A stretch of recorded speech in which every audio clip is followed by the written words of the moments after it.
Hello everyone and welcome back to my channel. This is Laura with Stitchin with Laura. How's everybody doing? I hope everybody is having a great Thursday.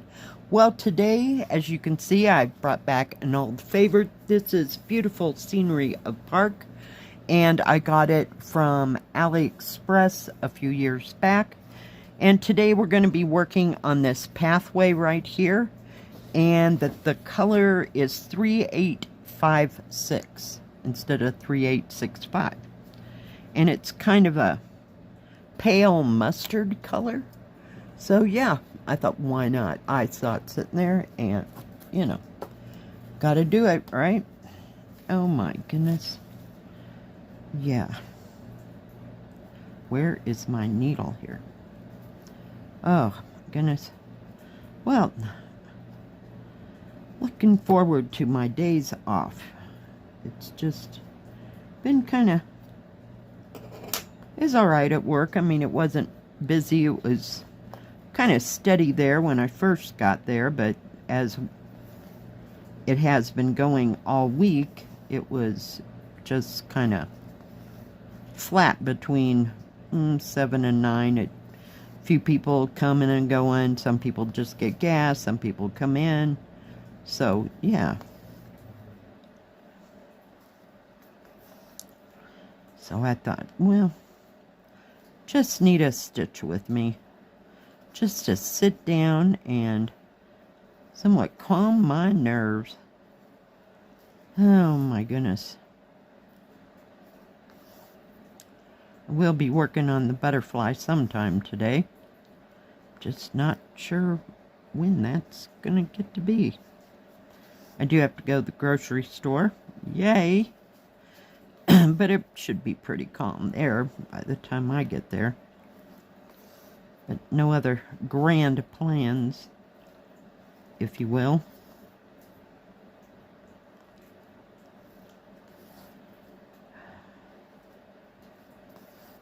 Yesterday, I stitched a little bit on that butterfly. I did manage to get all the beads into one of these containers. Not all of them, you know, there were like leftovers, so I just taped the end shut. I have a compartment for each of the colors, so to speak. Oh my goodness. Yeah, that was a piece of work. Fun times to be had by all.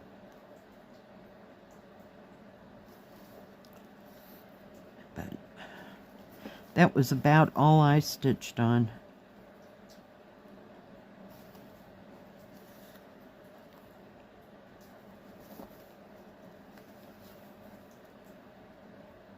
Those beads were pretty staticky, but I knew that was going to happen, so I planned accordingly and got it done.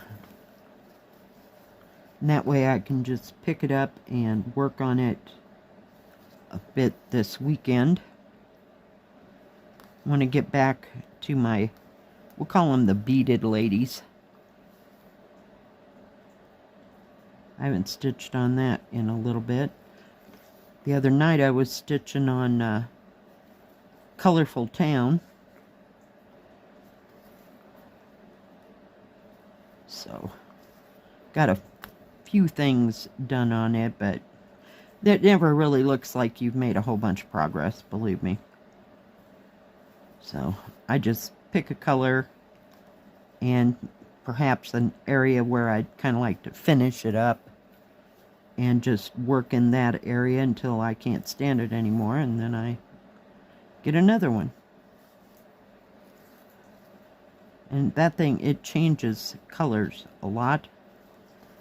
So I was trying to get an area done, so I had a piece of thread and I did, you know, whatever symbols there were.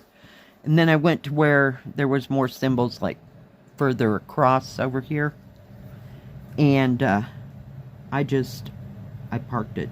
I just couldn't.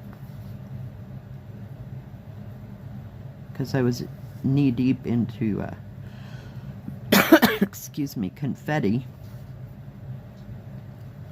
But I didn't want to finish out that thread, so That's a few of the rare times that I will park a thread. And yes, that's the word, park. I was looking for that word last week, I believe. Yeah, I don't know, it completely slipped my brain.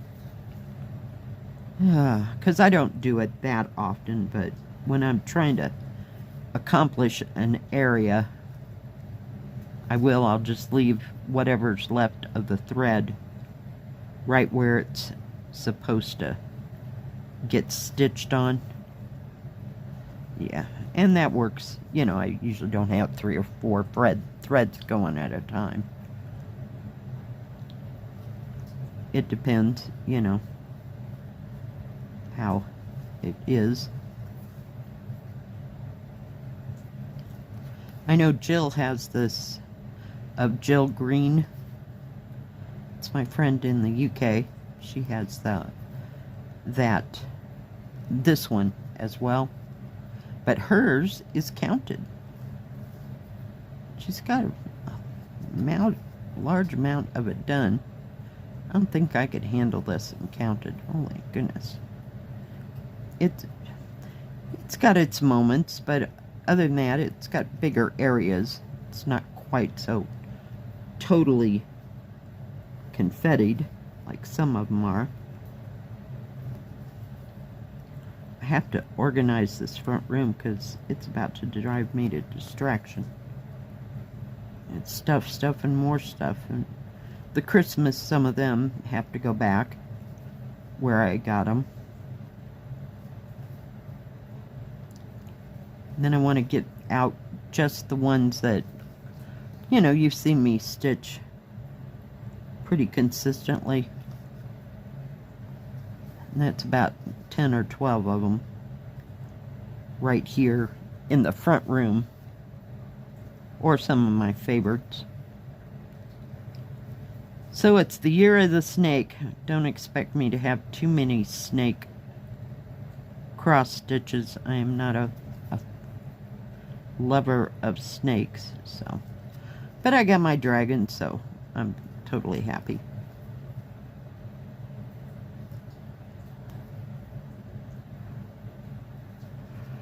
I did see, Lovecraft Forever. She was working on a snake, and it came, I don't know what it was called, from Joy Sunday that I don't know that I've seen. And it was really colorful and nice and small. You know, I mean, it wasn't a great big huge thing, I don't believe, that I remember, but it looked nice. It had lots of, you know, it had flowers, and the snake was in the middle. Now that, maybe, but, you know, you'd have to talk me into it for a while, but we'll see. If it comes along, it comes along.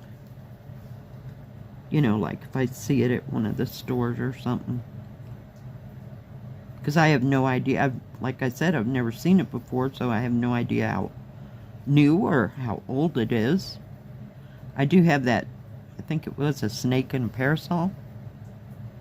I don't know where it's at right this hot moment, but other than that, don't expect as many of those as there were of dragons this past year. Because, yeah.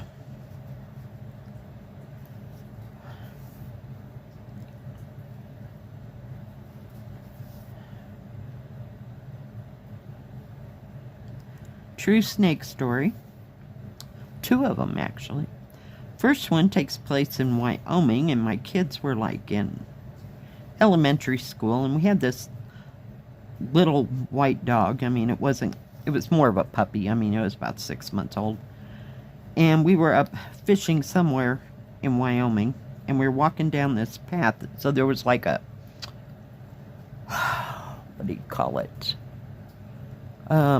Like a dam-ish thing. You know, you could walk across the dam. It was a dirt road. And then there was a place to fish right off of that. So we're coming back, and it's starting to get dark. And the dog's out in front, and kids are carrying their crap, and we're carrying our crap. And next thing I know, the dog just went ballistic. Just bark, bark, bark, bark, bark. And my husband at the time, he saw it. He said it was a green snake. Yeah. I was like, oh my God. So somehow we got out of there. We pushed on and got back to the car as quick as we possibly could. Nobody got bit. It was awesome. Yeah, so that was Close Encounters. And then another time I was living in Texas, and I was in high school, and I was at my girlfriend's house, and we were playing records or whatever and playing chess and stuff, and she said, oh, it's kind of cool in here. I know, Texas. So she was going to start a little bitty fire in the fireplace, you know. And they had one of these doors. Like, there's a fireplace and then there's this door on one side that you could load from the outside to put your wood in. She opened that thing up and slammed it really, really quick. We heard it hiss away. Yeah. That was not a good time. And to think we used to ride our bikes all over those woods and everything else. It's amazing. Like I said, God watches over everybody. Believe me.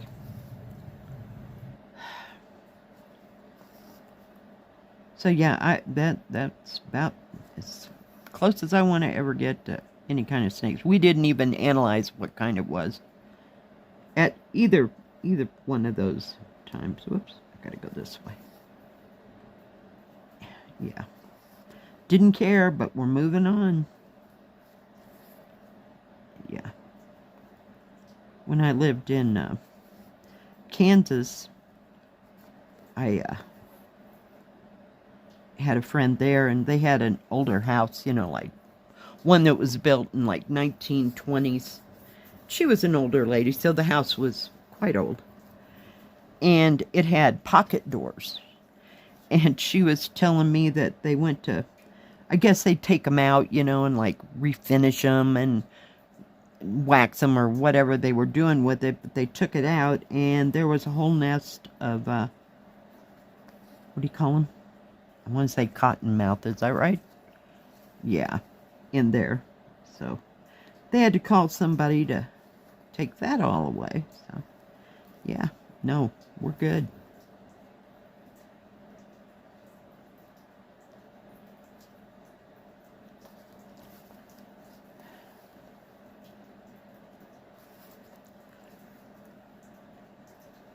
We don't, where I live here, I don't think we have many snakes. I think it's too high.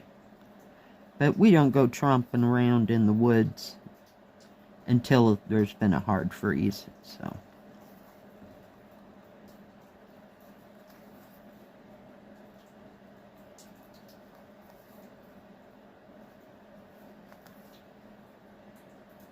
But it's pretty rare that somebody'd say they'd seen a snake. They'd sooner say they saw a mountain lion or a moose or a deer or elk, but yeah.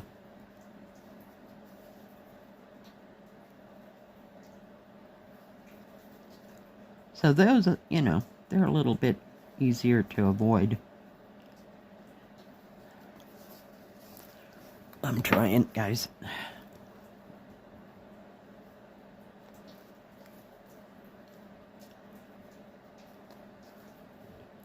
So what is everybody else up to? Are we sewing on something new, something different? Maybe something you got for Christmas? Because I know people get new projects at Christmas, you know, from family members and stuff. Now, if anybody has any projects they're working on, or projects they've finished, or any other, I call it projects, because it can be anything. It doesn't have to be cross-stitch, or diamond painting, or, you know, or winter, just whatever you're working on. Maybe you're trying to get something done for next Christmas. You know, I admire you, because I don't know. I just pack them all up and we get them out next year. I think we probably got enough Christmas ones to last for a lifetime around here. So hopefully I won't get too many next year. Of course, there's going to be that one that I've got to have. So I keep thinking I'm working with 14 count, like I've got 100 yards of material. Or thread, I mean. And then I find myself, I can't even bend the needle. It's exceptional. Yep, that's where it's going to end. Because I ain't getting that back in the needle. Alright, guys, let me turn this around. Let me get rid of the needle before... Well, I'm going to need that needle to stitch later with. Get my... Okay, come on. There we go. So you can see I got that bottom corner kind of started. There's, a few more symbols right there. And that's those flowers. Oops. Those flowers are right in here. But yeah, I started in this corner, but went on to other things. I tried to do the tree, and I'm like, we just got to do something different because we're not making too much progress. Alright, guys. Thanks for joining me today. If you liked this video, please give it a thumbs up. Don't forget to subscribe and please hit the bell. That way you'll know when my next video comes out. Stay safe. Stay healthy. We'll see you next time. God bless. Bye-bye. Keep stitching.